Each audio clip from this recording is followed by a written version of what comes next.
طبعا انت اول ما شفت العنوان جريت على طول دخلت تتفرج على الفيديو عشان تعرف مين هو المدير الفني لنادي الزمالك يانيك فيريرا. امبارح في حلقة امبارح كنا اتكلمنا عن ان انا شخصيا اعرف مين هو المدير الفني من جوه النادي، والكلام ده كان بقاله مدة. ارجع اتفرج على الحلقة بتاعت امبارح وهتعرف قصدي ايه. كل الناس حاليا احنا من اول الساعه 6 او من الصبح، يعني الناس كلها بتتكلم ان يانيك فيريرا هو المدير الفني لنادي الزمالك. هو فعلا هو يانيك فيريرا المدير الفني لنادي الزمالك. الناس بعتوا كل حاجه زوم، كل حاجه. الراجل جاي بالتيم بتاعه كامل، مفيش غير عنصر مصري واحد بس وهو حازم امام، هو اللي هيكون موجود، وهو هيبقى مشرف، يعني مدير كرة ومشرف على الكرة معاه، يعني هو موجود. ولكن الراجل يانيك فيريرا هو المسؤول مسؤولية تامة عن كل ما يخص داخل فريق نادي الزمالك. في الشراء، في لعيبه بالمناسبه وقعت عقود تمام، بس لسه ما اعلنش عنها، فمستنيين الراجل رغبات، خلينا نقول رغبات. فمستنيين بس ان الراجل يجي ويبص عليها والامور تمام هيتم التعاقد مع اللعيبه دي. الامور مش تمام، لا مش هيتم التعاقد معاها. ده بالنسبه للمصريين. الاجانب لحد دلوقتي ملف اللعيبه الاجانب تحت ولايته هو، يعني انت لا تيجي تختار اللعيبه الاجانب بنفسك. تمام. طبعا ايمن رمادي، كابتن ايمن رمادي بجهازه بالكامل تم توجه الشكر ليهم. تمام. وخليني بس اقول لك على حاجه كده، شويه تفصيلات يعني بتحصل في الزمالك في الوقت الحالي. الزمالك الناس كلها بتقول مبسوطه جدا من السريه تمام. هي دي يا جماعه دي حاجه عاديه على فكره.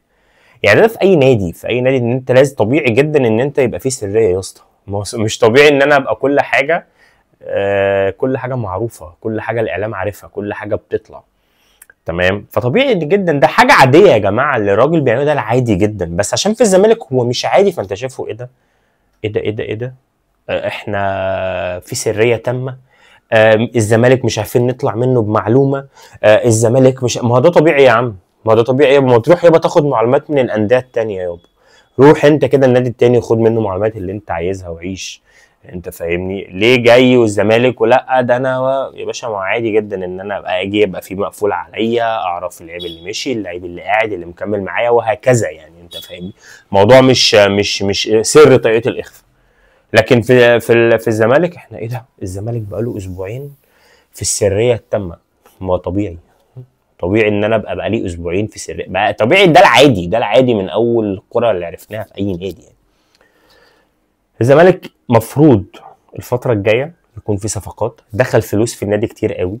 تمام. المفروض ان الفترة الجاية يكون في صفقات. المفروض ان الفترة الجاية يتم الاستغناء عن بعض اللعيبة وتوجيه الشكر ليهم، او ما توجهلهمش الشكر، مشوهم من غير توجيه شكر. كفاية يعني. خسارة فيهم البوست اللي هيتكتب، خسارة فيهم الفيديو اللي هينزل. تمام. فمشوهم يا جدعان، اللعيبة دي تمشي، احنا مش عايزينها اصلا، ولا هنوجه شكر ولا هنعمل اي حاجة، عشان اللعيبة دي اصلا كانت تتكسف تعدي من قصاد النادي. فاحنا يابا بنوجه الشكر للعيبه كسر. تمام يا عم انت على راسنا. روح يابا اي نادي كده، نادي مؤسسي او اي نادي كده اللي هو ما فيهوش جمهور، روح لعب يابا وانبسط وانجوي والدنيا جميله. تمام. يانيك فيريرا هو الراجل هنا، بس في نقطه مهمه، الراجل عنده شغف. الراجل ما دربش في افريقيا قبل كده، فالراجل جاي يعمل حاجه. الراجل قعده سنتين.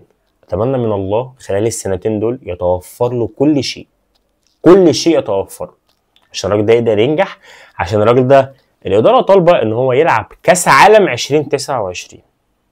فعشان تلعب كاس عالم 2029 لازم تخش دوري ابطال افريقيا. عشان تخش دوري ابطال افريقيا على الاقل توصل فاينل او تاخد البطوله. يا توصل فاينل يا تاخد البطوله عشان تلعب كاس عالم 2029. خلاف ذلك في الاربع سنين دول يبقى انتوا يا جماعه جايين تهزروا. شكرا جدا ليكم. ما تنساش تعملي شير، سبسكرايب، لايك. ما تنساش يعني تعرف صحابك قناه. ان شاء الله باذن الله هننزل محتويات كتيره جدا الفتره الجايه تخص كره القدم. شكرا جدا ليك، وانا بعتذر لو كنت في اي طلب من خلالي. مع السلامه.